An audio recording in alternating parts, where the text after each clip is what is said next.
668888. P9 news స్వాగతం. ముందుగా ముఖ్యాంశాలు. టీడీపీ కార్యకర్తలకు అండగా ఉంటాం.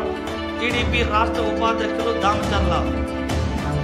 దీర్ఘకాలిక సమస్యలకు పరిష్కారం చూపుతా వైసీపీ యువ నాయకులు బాలినేని పండితరెడ్డి.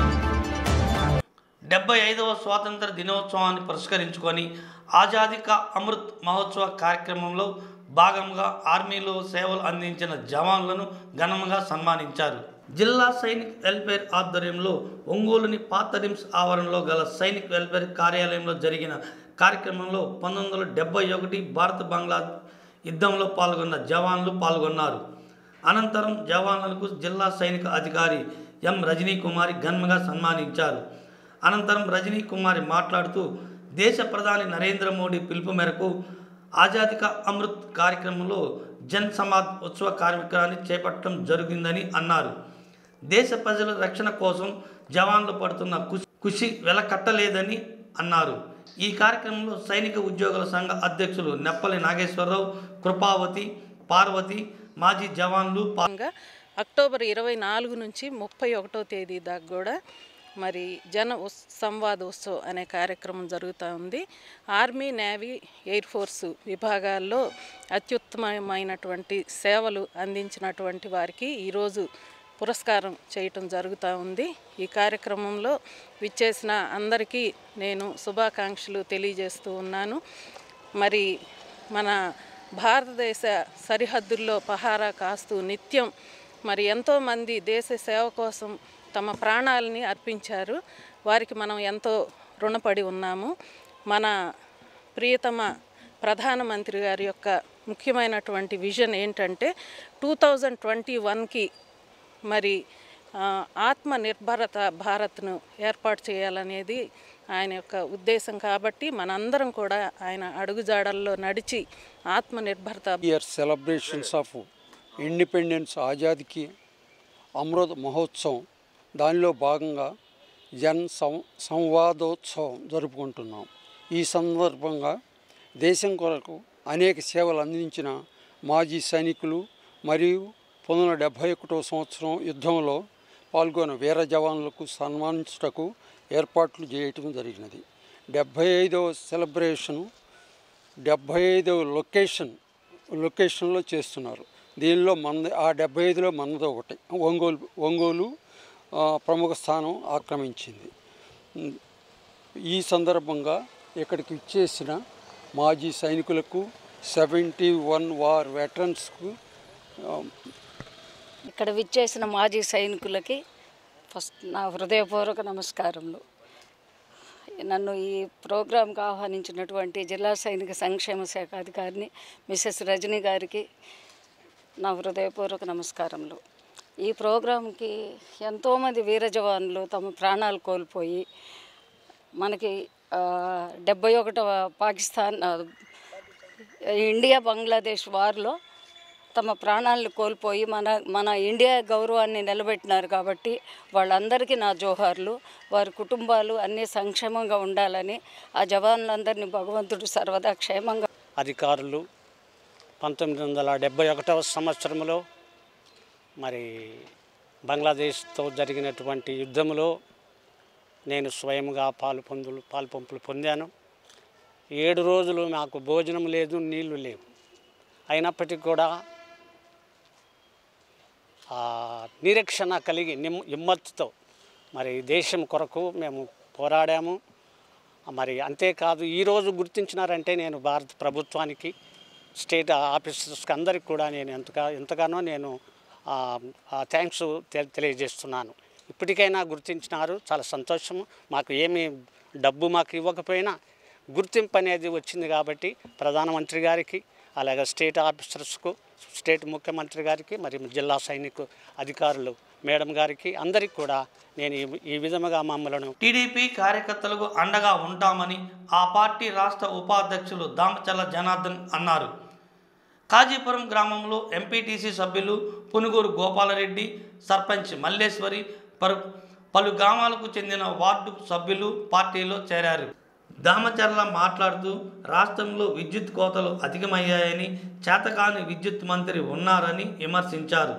ఈ కార్యక్రమంలో అద్దంకి ఎమ్మెల్యే గొడ్డిపాటి రవికుమార్, ఒంగోలు పార్లమెంటు అధ్యక్షులు నూకసాని బాలాజీ, మాజీ ఎమ్మెల్యే అశోక్ రెడ్డి, ఎరిక్షన్ బాబు, పమిడి రమేష్, రావులపల్లి పద్మజ, టీడీపీ నాయకులు, కార్యకర్తలు తదితరులు పాల్గొన్నారు.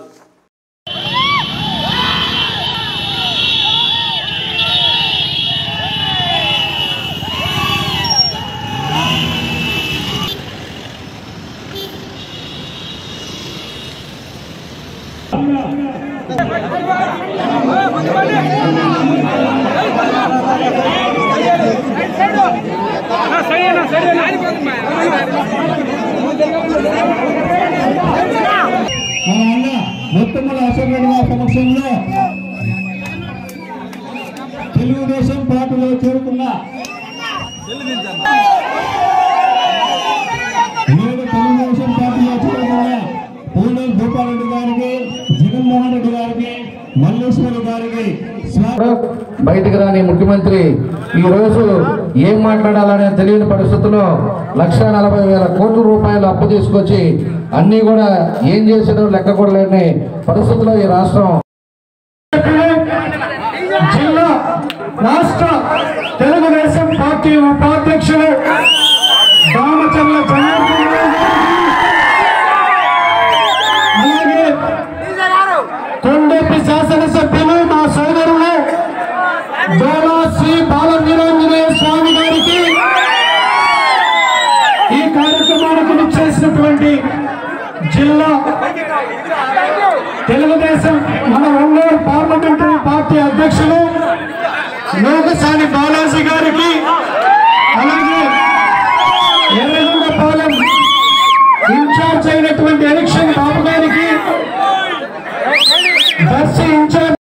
ప్రజా సమస్యలు తెలుసుకునేందుకు వైసీపీ యువ నాయకులు ప్రణీతరెడ్డి చేపట్టిన పల్లె బాట కార్యక్రమంలో 6వ రోజు కొత్తపట్నం మండలం రాజుపాలెం గ్రామంలో పర్యటించారు. ఈ సందర్భంగా ఆయన ఇంటింటికి తిరిగి స్థానికుల సమస్యలను అడిగి తెలుసుకున్నారు. ఈ కార్యక్రమంలో వైసీపీ యువ నాయకులు అన్నా కృష్ణ చైతన్య, జిల్లా వ్యవసాయ సలహా మండలి అధ్యక్షుడు ఆళ్ల రవీందర్ రెడ్డి, కొత్తపట్నం ఎంపీటీసీ లంకపోతు అంజిరెడ్డి, గ్రామ సర్పంచ్ పోలమ్మ, ఎంపీటీసీ కోటేశ్వరరావు, సీనియర్ నాయకులు దాసూరి గోపాలరెడ్డి, ఒంగోలు యూత్ ప్రెసిడెంట్ గంటా రాము, ఈశ్వర్, బి మురళి, సైదా, సత్యారెడ్డి, శ్రీను, సుధాకర్, వైసీపీ నాయకులు, కార్యకర్తలు పాల్గొన్నారు.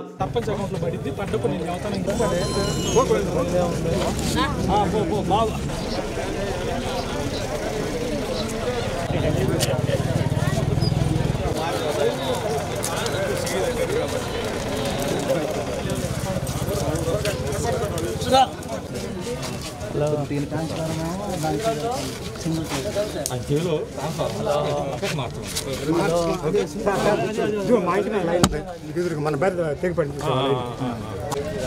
ముందేసి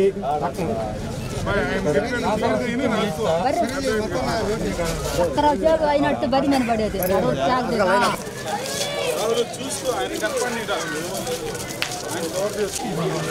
అందరూ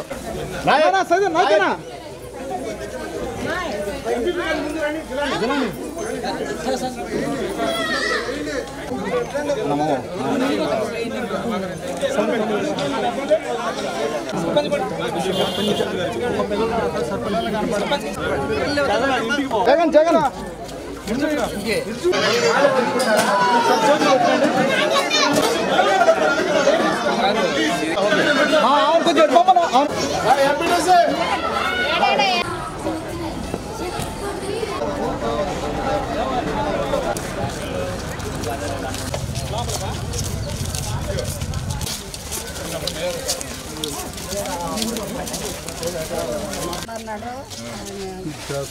గవర్నమెంట్ ద్వారా అనుకుంటే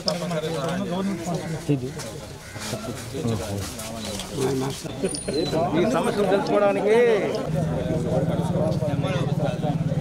ఇల్లు ఉందా లేదా? కరెంట్ మీటర్ స్థలం ఉంది, కరెంట్ మీటర్ ఉంది, ఇతనికి స్థలం ఉంది. ఇలా మనోడికో ఏమో ఇచ్చాం. ఇంతకుముందు ఏమైనా స్కీమ్ కట్టుకున్నారా? ఇల్లు స్కీమ్ మీరు గతంలో నీ పేరు మీద?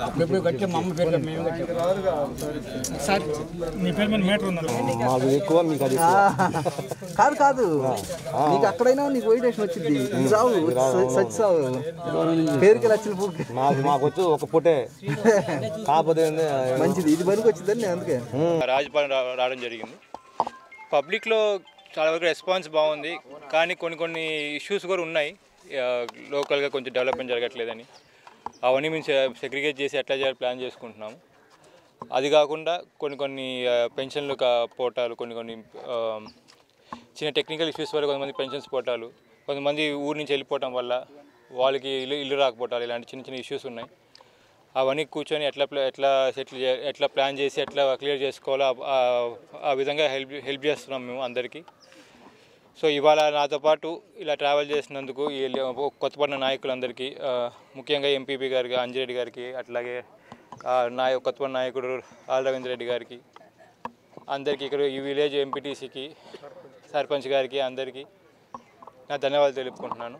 అట్లాగే ఇవాళ నాకు అభినందనలు తెలిపిన ఈ మా ఫ్రెండ్ చైతన్య, గెదలూరు అన్నారాంబాబు అబ్బాయి చైతన్యకి, అట్లాగే ఇంకా ఒంగోలు సిఐ గారికి, రాంబాబు గారికి అందరికీ నా ధన్యవాదాలు తెలుపుకుంటున్నాను. అట్లాగే మా కార్యకర్తలు అది వాళ్ళే వచ్చి చూపించాలి కదా, మాకు కూడా ఏం అందట్లేదు వాళ్ళు చూపిస్తే మేము కూడా దాంట్లో ఎట్లా అందట్లేదంటే మేము కూడా దాని సొల్యూషన్ చూస్తాం. దాంట్లో కూడా వాళ్ళ విమర్శల్ని మనం ఏం నెగటివ్ ఆలోచించుకోకుండా వాళ్ళు ప్రూఫ్ చూపిస్తే మేము దానికి సొల్యూషన్ చూస్తాం. దానికి కూడా ప్రజాసేవలో ఉన్నాం కదా, గొడవపడడానికి లేము. ఈరోజు మిత్రుడు ప్రణీత్ రెడ్డి గారు పల్లెబాట అనేటటువంటి కార్యక్రమం నిర్వహిస్తూ ప్రజల యొక్క సమస్యల్ని తండ్రి యొక్క బాటలోనే నడుస్తూ ప్రతి ఒక్క ఇంటికి, ప్రతి ఒక్క లబ్ధిదారుడికి న్యాయం చేయాలి అనేటటువంటి సదుద్దేశంతో పల్లెబాట కార్యక్రమాన్ని స్టార్ట్ చేయడము అది ఎంతో ఆనందదాయకంగా ఉంది. అందు గురించి అని చెప్పేసి మేము వైఎస్ఆర్ కాంగ్రెస్ పార్టీ ఫ్యామిలీ మెంబర్స్గా సోదర సమాడైనటువంటి ప్రణీత్ రెడ్డి గారిని అభినందించడం కోసం ఇక్కడికి రావడం జరిగింది. ఇక్కడ ప్రజల యొక్క రెస్పాన్స్ చూస్తే ఎంతో హర్షించదగ్గ విషయంగా ఉంది. ఎందువల్ల అంటే ఇక్కడ ప్రతి ఇంటికి కూడా మేము లబ్ధి చేకూరుస్తున్నాము. ఇది వైఎస్ఆర్ కాంగ్రెస్ పార్టీ యొక్క ఇది వల్ల బాలినేని శ్రీనివాసరెడ్డి గారు, ప్రణీత్ రెడ్డి గారి యొక్క కృషి వల్ల మేమందరం కూడా ఎంతో సంతోషంగా ఉన్నామని చెప్పేసి ప్రజలు తెలపడం అనేది సంతోషదాయకంగా ఉంది. ముఖ్యంగా చెప్పాలి అంటే చాలామంది ఇతర పార్టీ వారు మొత్తం కూడా ఎలక్షన్లప్పుడు మాత్రమే కనిపిస్తూ ఉంటారు. వైఎస్ఆర్ కాంగ్రెస్ పార్టీ నిత్యం జనాలలోనే ఉంటూ ఇంకా జగన్మోహన్ రెడ్డి గారికి మున్ముందు మంచి మెజారిటీతోటి ముందుకు తీసుకుపోవాలనేటటువంటి ఉద్దేశంతో నిత్యం జనాలలోనే ఉంటా ఉన్నారు. అది అందరికీ తెలిసినటువంటి విషయమే. ప్రతిపక్షాలు వాటిని ఓర్చుకోలేక ఏదో వారి చేతనైనటువంటి డప్పు వాళ్ళు కొట్టుకుంటూ మా మీద బురద జల్లే పనిచేస్తూ ఉన్నారు. వాటన్నిటినీ పిల్లలు పుట్టడం లేదని కారణంతో కట్టుకున్న భార్యను కడతేర్చి ఆపై మభ్యపెట్టాలని చూసిన ఓ వ్యక్తిని పోలీసులు అరెస్ట్ చేశారు. కేసు వివరాలు డీఎస్పీ ఉప్పుటూరి నాగరాజు వారి కార్యాలయంలో మీడియా సమావేశంలో వెల్లడించారు. అద్దంకి ఎన్టీఆర్ కాలనీకి చెందిన పల్లపు పాపారావుకు ఆదిలక్ష్మి యువతితో 4 ఏళ్ల క్రితం వివాహమైంది. సంతానం కలగకపోవడంతో వైద్యులను ఆశ్రయించారు. యువతకు అనారోగ్య సమస్యలు ఉన్నట్లు తేలటంతో ఆమెను వదిలించుకునే మరో వివాహం చేసుకోవడానికి కిరాతకంగా హతమార్చారు అని వెల్లడించారు. ఈ సమావేశంలో CI are Rambabu, Maddipadu SI Nagaraju సిబ్బంది పాల్గొన్నారు. థైరాయిడ్ ఉందని, పిల్లలు పుట్టే యోగం లేదని వాళ్ళ ఫ్యామిలీలో వాళ్ళ మామగారు, వాళ్ళ అన్నదమ్ములు మరియు వాళ్ళ వదిన వీళ్ళందరూ కూడా కంటిన్యూస్గా హరాస్మెంట్ చేసి కొంచెం దూరంగా ఉండడం జరిగింది. ఈ ముద్దాయి పాపారావు దూరమైన తన భార్య యొక్క క్యారెక్టర్ని అనుమానించి ఆ అమ్మాయి వేరే వాళ్ళతో ఏదో అక్రమ సంబంధాలు ఏర్పరచుకుంటుంది, దాని మీదనే నాకు దూరంగా బతుకుతుందని, హరాస్మెంట్ ద్వారా దూరంగా పోకుండా ఇంకేదో ఉన్నాయని చెప్పేసి ఒక అపోహతోటే ఆ అమ్మాయిని చంపేయాలని నిర్ణయించుకొని 15వ తారీఖున ఆ అమ్మాయిని నమ్మించి అక్కడి నుంచి సింగరకొండ నరసింహస్వామి టెంపుల్కి, అట్లాగే అక్కడి నుంచి మళ్ళీ అగైన్ మల్లవరం తీసుకొచ్చి డ్యాంలో చంపాలని ట్రై చేయడం జరిగింది. కానీ అప్పుడు కొంత జనాభా ఎక్కువ ఉన్నందువల్ల ఆ ప్రయత్నం విరమించుకున్నాడు. మరలా అతను శ్రీశైలం వెళదామని చెప్పేసి శ్రీశైలం తీసుకెళ్ళడం జరిగింది. ఆ శ్రీశైలం ఘాట్లో కూడా ఈ అమ్మాయిని చంపడానికి ఆలోచన, అదే ఎట్లయినా తన భార్యని తన చేతులతో చంపాలని శ్రీశైలం తీసుకెళ్ళడం జరిగింది. ఆ తీసుకెళ్ళేటప్పుడు కానీ వచ్చేటప్పుడు కానీ అది వర్కౌట్ కాలేదు. తర్వాత 16వ తారీఖు సాయంత్రం ఇక్కడ తీసుకొచ్చి కొంచెం నీళ్ళల్లో దగ్గరికి పోదాము అది ఇదని, ఆ నీళ్ళ దగ్గరికి ఏమాత్రం అనుమానం లేకుండా తీసుకొచ్చి ఒక్కసారిగా నీళ్ళలోకి నెట్టేయడం జరిగింది.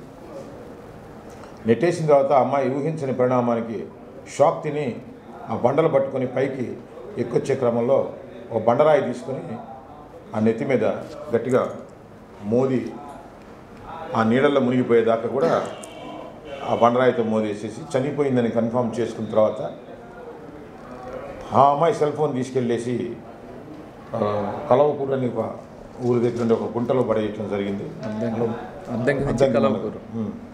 తర్వాత ఇతను కూడా ఈ నేరం చేయబోయే ముందు ఆ సెల్ ఫోన్ స్విచ్ ఆఫ్ చేయడం జరిగింది. ఎలాగైతే పోలీసుని ట్రాక్ చేస్తారు, ఈ సెల్ ఫోన్లు మన నేరాన్ని పట్టిస్తాయని చెప్పి మధ్య పేపర్లో కానీ అన్నిట్లో కూడా మీరు కూడా దాన్ని సెల్ ఫోను పట్టించిన నేరం అని ఇలాంటి అంటే సెల్ ఫోన్ వాడితే నేరంలో దొరుకుతామని చెప్పేసి ఆ విధంగా అన్ని జాగ్రత్తలు కూడా తీసుకున్నా కానీ అత్యంత ప్రతిభావంతంగా ఈ కేసుని దర్యాప్తు చేసినటువంటి సిఐ గారు అయితేనేమి, తర్వాత ఎస్ఐ గారు అయితేనేమి రాంబాబు నాగరాజుకి ఎప్పటికప్పుడు ఈ కేసు గురించి ఏ స్థాయిలో ఉంది, ఎలా ఉంది, అంతకుముందు ఒక కాంగ్రీటెడ్ ప్లేసెస్లో సమృద్ధిగా ఉండే జనం దగ్గర అమ్ముకోవడం జరిగింది. గత కొద్ది కాలంగా దానికంటూ ఒక ప్రత్యేకమైన ప్రాంతాలని మన జిల్లా కలెక్టర్ గారి మరి రెవెన్యూ వాళ్ళ సహకారంతో మా ఎస్పీ గారి డైరెక్షన్ మేరకు ఆ ప్రాంతాలను భవిష్యత్తులో నిర్దేశించబడుతుంది. ఎక్కడైతే నిర్దేశించబడిన ప్రాంతాలు ఉంటాయో అక్కడ మాత్రమే ఈ టపాకాయలు ఈ ప్రమాదం జరగకుండా అలాగే అగ్నిబాబు దళం వాళ్ళందరూ కూడా మేమందరూ సూచించినటువంటి అన్ని జాగ్రత్తలు తీసుకుంటూ ప్రజల యొక్క ప్రాణాలకి ఎటువంటి ముప్పు లేకుండా అన్ని జాగ్రత్తలు తీసుకుంటా వాళ్ళు ఇన్స్టాల్ చేయాల్సి వస్తుంది. అదే కానీ ఎవరైనా కానీ లైసెన్స్ లేకుండా దుకాణాలు పెట్టినా, మరి లైసెన్స్ లేకుండా టపాకాయలు తయారు చేసినా, లేదా లైసెన్స్ లేకుండా దాన్ని దాచినా కానీ వాళ్ళందరి మీద కఠినమైన చర్యలు తీసుకోబడుతుందని చెప్పి మీకు తెలియజేస్తున్నాను.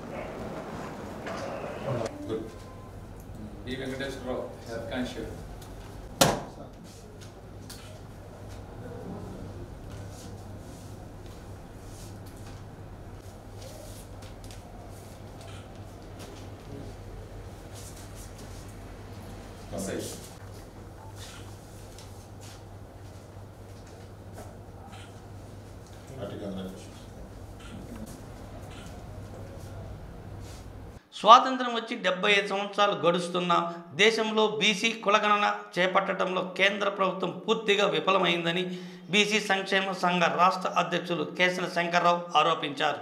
ఒంగోలులోని బీసీ సంక్షేమ సంఘ కార్యాలయంలో ఏర్పాటు చేసిన విలేకరుల సమావేశంలో కేశన శంకర్రావు మాట్లాడుతూ బీసీ కులగణన చేపట్టడంలో కేంద్ర రాష్ట్ర ప్రభుత్వాలు పూర్తిగా విఫలమయ్యాయని విమర్శించారు. తక్షణమే దేశంలో బీసీ జనగణన చేపట్టాలని డిమాండ్ చేశారు. ఈ సమావేశంలో జిల్లా అధ్యక్షుడు బండారు సోమరాజు, ఉద్యోగుల సంఘ రాష్ట్ర అధ్యక్షుడు ఆవులు శ్రీనివాసరావు, జిల్లా ఉపాధ్యక్షుడు షేక్ అజీజ్ తదితరులు పాల్గొన్నారు. మీ ద్వారా నేను వారిని సూటిగా ప్రశ్నిస్తూ ఉన్నాను. ఈరోజు భారతదేశంలో దాదాపు 2666 ఓబీసీ కులాలు ఉండగా ఆయా రాష్ట్రాల్లో వివిధ కుల సంఘాలు ఉన్నా ఎవరికి వారి చేతి వృత్తులకే పరిమితమైనటువంటి పరిస్థితి కూడా మనందరికి కూడా తెలుసు. ఈ కుల గణాంకాలు చేస్తే ఈ భారతదేశంలో అత్యధికంగా ఉన్నటువంటి ఈ బీసీ కులాలన్నీ కూడా ఒక్క తాటి మీదకి వచ్చి ఈ దేశంలో మాకు ఈ రకమైన అన్యాయాలు జరుగుతాయి, మాకు చట్టసభలో కానీ స్థానిక సంస్థల్లో కానీ విద్యారంగంలో కానీ ఉద్యోగ రంగాల్లో కానీ మాకు తీవ్రమైన అన్యాయం జరుగుతూ ఉంది, మీరందరూ దీనికి సరైన రీతిలో స్పందించకపోతే దాని తర్వాత జరిగేటువంటి పరిస్థితులు వేరుగా ఉంటాయనేటువంటి విషయాన్ని వారు భయపడేటువంటి ఆందోళనకి గురవుతూ ఉన్నారు. ఇది సరైనటువంటి విధానం కాదు అనేటువంటిది ఇవాళ కేంద్రంలో 27% ఓబీసీకి విద్యా ఉద్యోగ రంగాల్లో అవకాశాలు కల్పించారు. అదేవిధంగా బీపీ మండల్ దాదాపు 42 అంశాలతో కూడినటువంటి నివేదికని పార్లమెంట్లో సమర్పించడం జరిగింది. కనీసం ఆ నివేదికలో ఉన్నటువంటి అంశాన్ని కేంద్ర ప్రభుత్వం ఎందుకు పరిగణలోకి తీసుకుని వారి యొక్క సమస్యను ఎందుకు పరిష్కరించడం లేదనేది మేము సూటిగా ప్రశ్నిస్తూ ఉన్నాం. ఆ 27%లో కూడా ఏబిసిడి వర్గీకరణ చేయమని అనేక దశాబ్దాలుగా ఉద్యమాలు పోరాటాలు చేస్తున్నటువంటి పరిస్థితి. దానికి కూడా జస్టిస్ రోహిణి కమిషన్ వేశారు.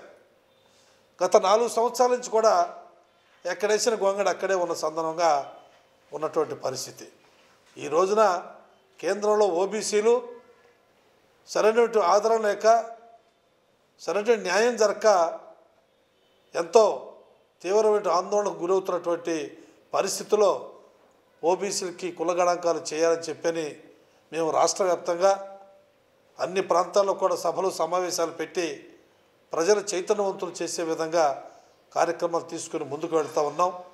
ఇవాళ ఆంధ్ర రాష్ట్రంలో కూడా జగన్మోహన్ రెడ్డి గారికి మరి 29 రాష్ట్రాల్లో కూడా ఈ వాలంటరీ వ్యవస్థ ఉంది. జగన్మోహన్ రెడ్డి గారికి అయ్యా జగన్మోహన్ రెడ్డి గారు ఈ వాలంటరీ వ్యవస్థను ఉపయోగించి ప్రతి 50 ఏళ్ళకి ఒక వాలంటరీ ఉన్నాడు కాబట్టి మీకు చాలా సులువైనటువంటి ఈ కుల గణాంకాలు చేసేటువంటి కార్యక్రమం ఉంది.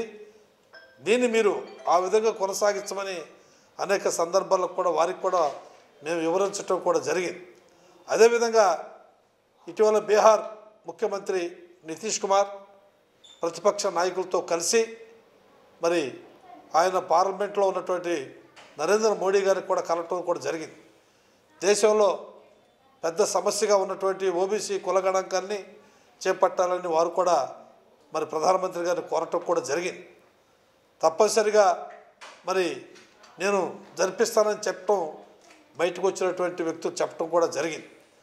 కానీ ఇంతవరకు కూడా మరి దాని మీద అనేక రాజకీయ పార్టీలు ఉండి కూడా దాని ఈ రోజున దాదాపు 18 రాజకీయ పార్టీలన్నీ కూడా ఇవాళ ఓబీసీ కుల గణాంకాలు చేయాలని చెప్పని మరి కేంద్ర ప్రభుత్వాన్ని కోరటం కూడా జరిగింది. కనీసం ఆ రోజున పార్లమెంట్లో రాజ్నాథ్ సింగ్ గారు హోమ్ మినిస్టర్గా ఉన్నప్పుడు కూడా ఓబీసీ కుల గణాంకాలు చేయాల్సినటువంటి అవసరం ఎంతైనా ఉందని చెప్పని పార్లమెంట్ సాక్షిగా వారు కూడా చెప్పడం కూడా జరిగింది. ఇటీవల మరి అమిత్ షా గారు హోమ్ మినిస్టర్గా ఉన్నప్పుడు కుల గణాంకాలు చేయాలంటే చాలా ఇబ్బందులు ఉన్నటువంటి పరిస్థితిని వారు కూడా పార్లమెంట్లో వ్యక్తపరిచారు. అయ్యా మీకు ఓబీసీల మీద ఏ రకమైనటువంటి అభిమానం ప్రేమ ఉందో దీన్ని బట్టే మాకు అర్థమవుతూ ఉంది. దేశంలో ఓబీసీ కుల గణాంకాలు చేయాలని చెప్పని వివిధ ప్రజా సంఘాలు, వివిధ కుల సంఘాలు, వివిధ రాజకీయ పార్టీ నాయకులు అందరూ కూడా ముక్త కంఠంతో ఓబీసీకి కుల గణాంకాలు చేయాలని చెప్పని కోరుతుంటూ ఉంటే కేంద్ర ప్రభుత్వం కానీ ఇటు రాష్ట్ర ప్రభుత్వాలు కానీ నిమ్మకు నీరెత్తినట్టుగా వ్యవహరిస్తూ ఉన్నారు. ఇది సరైనటువంటి విధానం కాదు అనేటువంటి విషయాన్ని మీ ద్వారా తెలియజేస్తూ ఉన్నాం. గతంలో మాకు స్థానిక సంస్థలో 34% రిజర్వేషన్ ఉంటే ఆ రిజర్వేషన్ కూడా 2013లో సుప్రీంకోర్టు కూడా కుల గణాంకాలు చేయాలని చెప్పని ఉమ్మడి రాష్ట్రం ఉన్నప్పుడు కూడా మరి న్యాయమూర్తులు కూడా చెప్పడం కూడా జరిగింది. కనీసం ఆ న్యాయమూర్తులు చెప్పిన తర్వాత కూడా ఇంతవరకు కూడా కుల గణాంకాలు చేయకపోవటం అనేది చాలా దురదృష్టకరమైన సంఘటన. ఈ కుల గణాంకాలు చేయకపోవటం వల్లనే మేము ఈ రిజర్వేషన్ని కోల్పోతూ ఉన్నాం. ఇది మా జీవితాలతో చెలగాటమాడుతూ ఉన్నారు. ఇది సరైనటువంటి విధానం కాదు, సరైనటువంటి పద్ధతి కాదు అనేటువంటి విషయం కూడా మీ ద్వారా మేము తెలియజేస్తూ ఉన్నాం. ఏది ఏమైనా కేంద్రం రాష్ట్రాలు సంయుక్తంగా ఓబీసీ కుల గణాంకాలు చేపట్టాలి. చేపట్టకపోతే వచ్చేటువంటి జనగణన కూడా మేము వ్యతిరేకిస్తామనేటువంటి విషయం కూడా మీ ద్వారా తెలియజేస్తూ ఉన్నాం. అదేవిధంగా రేపు జరిగేటువంటి పార్లమెంటు సమావేశాల్లో మరి తెలంగాణ కానీ ఆంధ్ర కానీ పూర్తి స్థాయిలో అన్ని పక్షాల వారు కూడా కలిసి ఓబీసీ కుల గణాంకాలకు మద్దతు తెలియజేయమని వారి దగ్గర కూడా రేపు వెళ్ళబోతూ ఉన్నాం. అదేవిధంగా పార్లమెంట్లో మరి ఆ రోజున జంతర్ మంతర్ దగ్గర కూడా ఒక్కరోజు దీక్షా కార్యక్రమం కూడా కొనసాగించి ఎన్ని రాజకీయ పార్టీలకి గుణపాఠం చెప్పే విధంగా ఈ గత 5-6 నెలల నుండి కూడా మా రాష్ట్ర కమిటీ శంకర్రావు గారి ఆధ్వర్యంలో బీసీ జనగణన మీద ఒక ఉద్యమ రూపంలో పయనిస్తున్నది. ఎందుకంటే బీసీల యొక్క జనాభా తేలితే వారికి అందే సంక్షేమ ఫలాలు సక్రమంగా అందుతాయనే ఉద్దేశంతో ఢిల్లీ వెళ్ళి ప్రతి మినిస్టర్ని కలిసి ప్రతి ఒక్క పార్లమెంట్ సభ్యుల్ని మద్దతు కోరి ఆ విధంగా ఒక సంఘ సభ్యులుగానే ఒక ఉద్యమ రూపంలో ప్రతి దాదాపు 4-5 రాష్ట్రాల ముఖ్యమంత్రులతో కూడా ఈ విషయం మీద స్టేట్మెంట్స్ ఇప్పించిన ఘనత కూడా ఆంధ్రప్రదేశ్ బీసీ సంక్షేమ సంఘం రాష్ట్ర అధ్యక్షులు కేసీ శంకర్రావు గారికి దక్కుతుంది.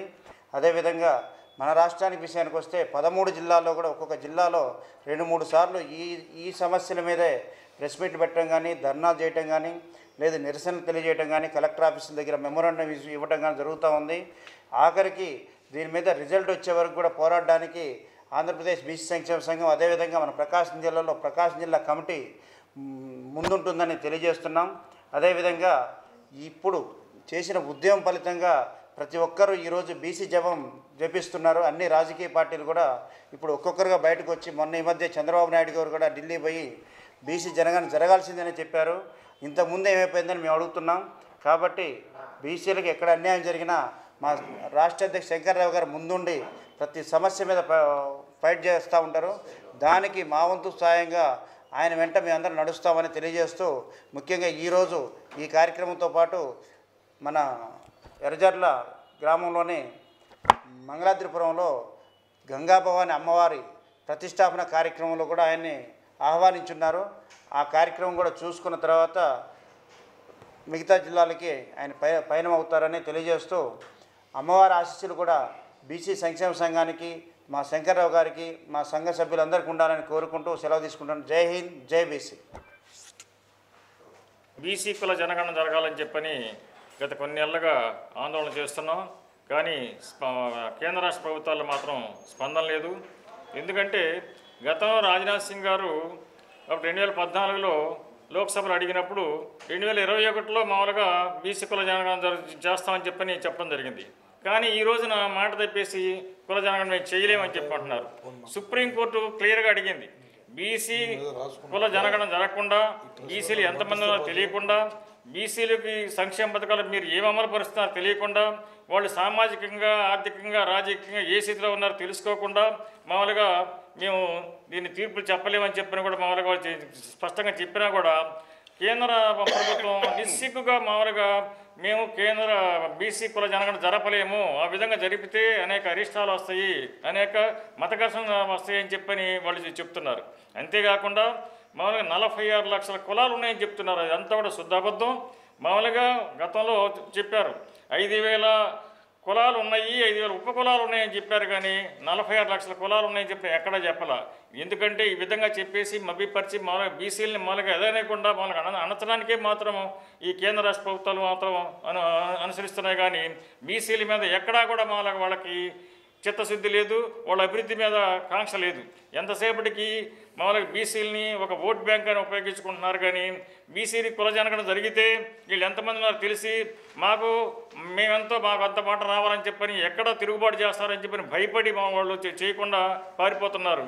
కాబట్టి బీసీ కుల జనగణన జరిగిందాకా మేము అవేర్నెస్లు మామూలుగా కృషి చేస్తాం. మేము అన్ని కులాలను కూడా కలుపుకొని, అలాగే అన్ని రాజకీయ పార్టీలను కలుపుకొని మామూలుగా మేము తప్పకుండా కూడా ఆందోళన చేస్తాం. ఎందుకంటే ఇప్పటికే నితీష్ కుమార్ గారు మామూలుగా చేయమని చెప్పి అడిగారు, అఖిలేష్ యాదవ్ గారు అడిగారు, స్టాలిన్ గారు అడిగారు, అట్లాగే తెలంగాణ ముఖ్యమంత్రి కేసీఆర్ గారు కూడా ఈ మధ్య మామూలుగా తీర్మానం చేసి పంపించారు. కాబట్టి బీసీ కుల జరగాల్సిందే, బీసీలకు న్యాయం చేసేంత వరకు కూడా మేము పోరాటం ఆపమని చెప్పని సభాముఖంగా తెలియజేస్తూ ఇంత విరమిస్తున్నాను. ఆంధ్రప్రదేశ్ ప్రభుత్వ ఉద్యోగుల ఫెడరేషన్ జిల్లా నూతన కార్యవర్గాన్ని ఎన్నుకున్నారు. ఒంగోలులోని స్థానిక ప్రెస్ క్లబ్ ఏర్పాటు చేసిన సమావేశంలో రాష్ట్ర కార్యదర్శి అమ్మటి వెంకటస్వామి ముఖ్య అతిథిగా పాల్గొన్నారు. ఈ సందర్భంగా వెంకటస్వామి ఉద్యోగుల సమస్యల పరిష్కారమే తక్షణం ఆంధ్రప్రదేశ్ ప్రభుత్వ ఉద్యోగుల ఫెడరేషన్ చేస్తుందని అన్నారు. ప్రభుత్వం సిపిఎస్ విధానాన్ని రద్దు చేసి పాత పెన్షన్ విధానాన్ని కొనసాగించాలని కోరారు. ఈ కార్యక్రమంలో రాష్ట్ర కార్యదర్శి అరవపాల్, రాష్ట్ర కో చైర్మన్ రామకృష్ణ తదితరులు పాల్గొన్నారు. అనంతరం జిల్లా నూతన కమిటీని ఎన్నుకున్నారు. జిల్లా చైర్మన్గా పఠాన్ భాషా, ప్రధాన కార్యదర్శిగా రాధాకృష్ణ, జిల్లా కో చైర్మన్గా చిట్టిబాబును ఎన్నుకున్నారు. ఎన్నికైన నూతన కార్యవర్గం ఉద్యోగ సంస్థల కోసం నిరంతరం పోరాడాలని కోరారు. అయినా సరే మేము పరిష్కరించడంలో ముందుండి మా పైన వెంకటరామిరెడ్డి గారు ఉంచినటువంటి భరోసాను మేము నిలబెట్టుకుంటామని, మాకు ఇక్కడ ఉన్నటువంటి ఏపీజీఎఫ్ ప్రకాశం జిల్లా టీం ఏదైతే ఉందో ఈ టీంలో ఉన్నటువంటి సభ్యులు అందరం కూడా ఒక కుటుంబం వలె కలిసి ఉండి ఈ జిల్లాలో ఉన్నటువంటి ఏ ఒక్క ఉద్యోగ ఉపాధ్యాయుడికైనా సరే ఏ సమస్యలు ఇచ్చినా కానీ మరి రాష్ట్ర నాయకత్వం సహకారంతో పరిష్కరించి ఉద్యోగ ఉపాధ్యాయులకు సంతోషాన్ని నింపేటటువంటి కార్యక్రమాలు చేస్తామని మరి ఈ సందర్భంగా తెలియజేస్తూ, ఇదే ఏపీజీఎఫ్ ప్రకాశం జిల్లా నాయకత్వం రేపు 13వ తారీఖున జరిగేటటువంటి నవంబర్ 13వ తారీఖున జరిగేటటువంటి ప్రమాణ స్వీకార కార్యక్రమంలో శ్రీ కాకల వెంకటరామరెడ్డి గారు కూడా పాల్గొంటారు. అది ఒంగోలు నగరంలో జరుగుతుంది. దాని వెన్యూ మీకు తర్వాత తెలియజేయడం జరుగుతుంది. ఈ సందర్భంగా ప్రకాశం జిల్లాలో ఉన్నటువంటి ఉద్యోగ ఉపాధ్యాయుల మిత్రులందరికీ కూడా ఒకటే విన్నపం చేస్తూ ఉన్నాం. ఎవరు ఏ విషయం చెప్పినా కానీ మీరు నమ్మవలసినటువంటి అవసరం లేదు. మీకు ఏ సమస్యలు ఉన్నా కానీ మీ కుటుంబం అనుకుని ఏపీజీఎఫ్లో ఉన్నటువంటి ఏ సభ్యుడినైనా సరే మీరు సంప్రదించవచ్చు. మీ సమస్యను పరిష్కరించినటువంటి సందర్భంలో తప్పనిసరిగా మేమే మీ ఇళ్లకు వచ్చి మీ సమస్యను పరిష్కరించేటటువంటి విధంగా రాష్ట్ర నాయకత్వ సహకారంతో కృషి చేస్తామని, అలా చేసి మరి రాష్ట్ర నాయకత్వం మా మీద పెట్టినటువంటి బాధ్యతలు మేము సక్రమంగా నిర్వర్తిస్తామని, ఈ బాధ్యతలు మా మీద ఉంచడం కోసం ఇక్కడ దాకా విచ్చేసినటువంటి దూరం నుంచి విచ్చేసినటువంటి అంబటి వెంకట స్వామి గారు, ట్రెజరర్ ఏపీజీఎఫ్ రాష్ట్ర శాఖ, అలాగే మురికిపూడి దేవపాల్ గారు, అలాగే రామకృష్ణ గారు, వీరందరికీ కూడా పెద్దలందరికీ కూడా పేరు పేరున ధన్యవాదాలు తెలియజేసుకుంటూ, ఈ జిల్లాలో మాకు ఈ సమస్య పెండింగ్లో మిగిలిపోయింది అనేటటువంటి ఈ యొక్క సందర్భంగా కాకర్ల వెంకటరామరెడ్డి గారు రాష్ట్ర అధ్యక్షుడు ఏపీజీఎఫ్ నాయకులు మాపై ఉంచి ఈ నమ్మకాన్ని ఉంచి మాకు ఇచ్చిన ఈ పదవులకు అలంకరణ తీసుకొస్తామని నన్ను ఈ ప్రకాశం జిల్లా ఏపీజీఎఫ్ కన్వీనర్గా ఎన్నుకున్నారు. ఆ యొక్క పదవికి వన్నె తెచ్చే విధంగా నేను పనిచేస్తూ ఈ యొక్క ప్రకాశం జిల్లాలో ఉన్నటువంటి ప్రతి ఒక్క ఉద్యోగికి ఏ సమస్య వచ్చినా మా యొక్క నూతన చైర్మన్గా ఎన్నుకోబడిన అన్న పఠాన్ భాష అన్నతో మిగిలిన సభ్యులందరితో కలిసి ఈ యొక్క ఏ యొక్క సమస్య అయినా కానీ దాన్ని నిర్వీర్యంగా పోరాటం చేసి సమస్య పరిష్కారం చేస్తామని తెలియపరుచుకుంటున్నాం. అదే రీతిగా వచ్చే నెల 13వ తారీఖు ఏపీజీఎఫ్ మహాసభను ఈ యొక్క ప్రకాశం జిల్లాలో పెట్టాలని మరి రాష్ట్ర అధ్యక్షుడు ఏపీజీఎఫ్ అన్న కాకర్ల వెంకటరామరెడ్డి అన్న గారు నిర్ణయించారు కనుక ఆ యొక్క మీటింగ్ని దిగ్విజయంగా విజయవంతం చేయుటకు నాతో పాటు ఏపీజీఎఫ్ కుటుంబ సభ్యులందరూ మరి నూతన కార్యవర్గం ఎస్సీ వర్గీకరణ సాధనకై నవంబర్ 30 చలో విజయవాడ కార్యక్రమాన్ని చేపడుతున్నట్లు ఏపీ ఎంఆర్పిఎస్ తెలుగు రాష్ట్ర అధ్యక్షులు పెరుగుబోకు వెంకటేశ్వరరావు మాదిగ తెలిపారు.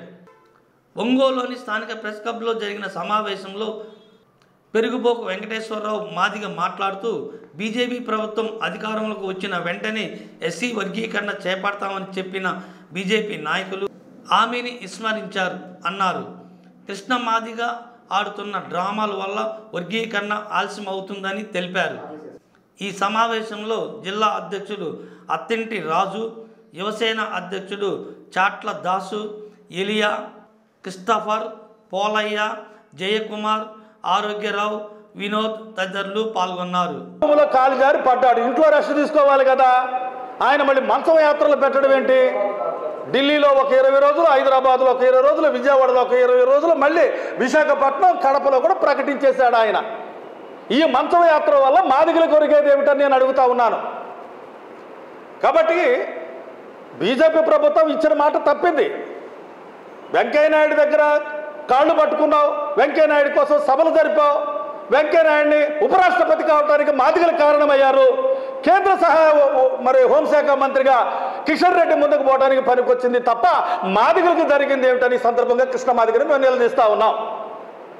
కృష్ణ మాదిగ 27 ఏళ్లుగా మాదిగల ఉద్యమాన్ని అడ్డు పెట్టుకుని తన కుటుంబం మాత్రమే బాగుపడింది తప్ప మాదిగ జాతి ఎక్కడ ఉందో అక్కడే ఉంది.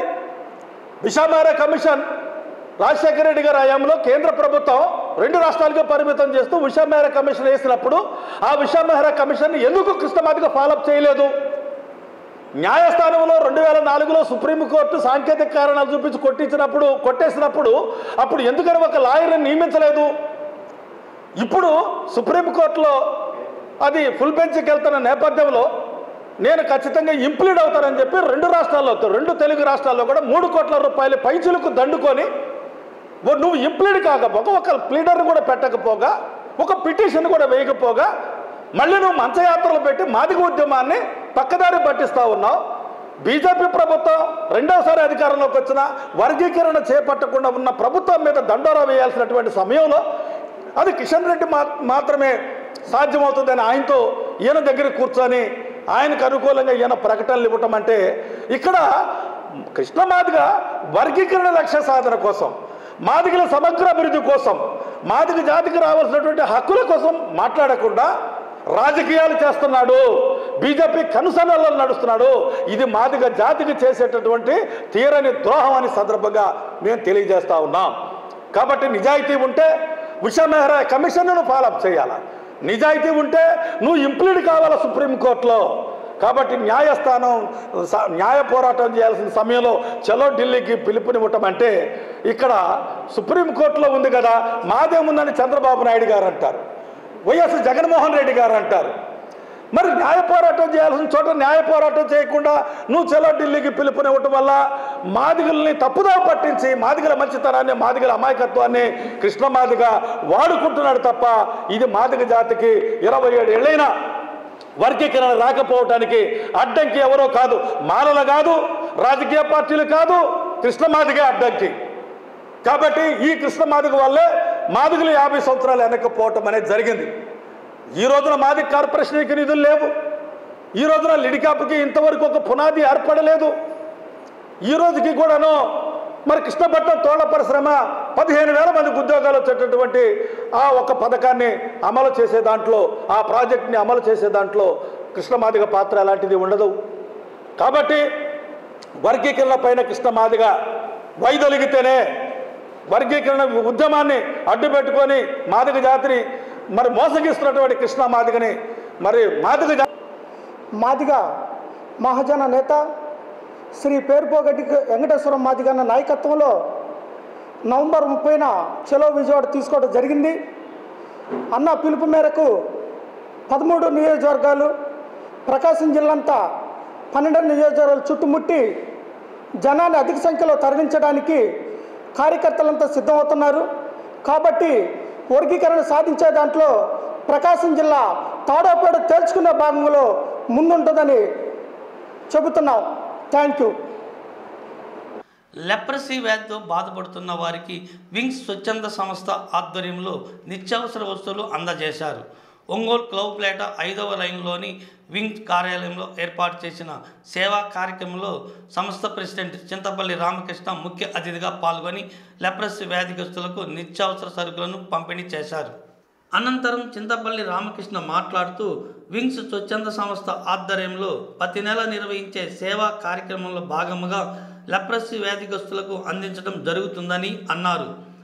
కరోనా కష్టకాలంలో కూడా ఎంతోమందికి తమ సంస్థ ద్వారా సేవా కార్యక్రమాలు చేపట్టడం జరిగిందని రామకృష్ణ తెలియజేశారు. రానున్న రోజుల్లో తమ కార్యక్రమాలను మరింత వేగవంతం చేస్తున్నట్లు చింతపల్లి రామకృష్ణ తెలిపారు. ఈ కార్యక్రమంలో సంస్థ సెక్రటరీ భూషణ్ రావు, విన్స్ తెలంగాణ ఇన్ఛార్జ్ ఎన్ రాజు, ప్రాజెక్ట్ మేనేజర్ గుడివాడ బాబ్జీ, వాలంటీర్లు పాల్గొన్నారు. దానిలోని భాగంగా ఇప్పటి వరకును ప్రతి నెల వృద్ధులకు, అనాథ పిల్లలకు, అలాగనే లెప్రసీ వారికి ఈ యొక్క కార్యక్రమాన్ని చేస్తూ ఉన్నాం. ఈరోజు ప్రాముఖ్యంగా మరి ఈ యొక్క వింగ్స్ బాడీ సమావేశమై వాలంటీర్లను పిలుచుకుని వాలంటీర్ల ద్వారా ఈ యొక్క కార్యక్రమాన్ని జరిగిస్తున్నాం. భవిష్యత్తులో మా యొక్క ప్రణాళికను వింగ్స్ ద్వారా అనేకమైనటువంటి సామాజిక కార్యక్రమాలు చేసి మంచిగా అభివృద్ధి చెందాలనేటువంటి ప్రణాళికతో మాట్లాడుకోవడం జరుగుతుంది. మరి ఇంకా మీ ఆశీస్సుల ద్వారా ప్రకాశం జిల్లా, నెల్లూరు జిల్లా, అలాగనే గుంటూరు జిల్లా, తెలంగాణలో కూడా ఈ యొక్క కార్యక్రమాన్ని విస్తరించాలని ఆశిస్తూ P9 న్యూస్ ముగించే ముందు ముఖ్యాంశాలు మరొకసారి. టీడీపీ కార్యకర్తలకు అండగా ఉంటాం. టీడీపీ రాష్ట్ర ఉపాధ్యక్షులు దామచర్ల. దీర్ఘకాలిక సమస్యలకు పరిష్కారం చూపుతా వైసీపీ యువ నాయకులు బాలినేని పండితరెడ్డి. ఈ వార్తలు ఇంతటితో సమాప్తం. నమస్కారం.